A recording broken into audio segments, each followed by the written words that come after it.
Ito pala ipain mo kuya. Ipon, pain ko. 50 pesos na yan. Pero kung makahuli man yan, bawi naman. Minsan.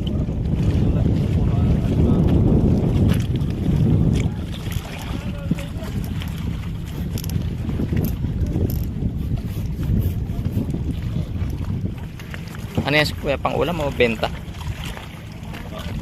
Pang ulam. Puro bundok pala dito. Ayan na ba yun ano? 100 Islands? Ayan mga island. Pero bawas na yata yung isa. Bakit sir? Lumubog daw eh. Lumubog? Marakop siguro yung bato sila eh. Yung isang isla. Hindi kaya kinukuha na ng lupa? Hindi naman.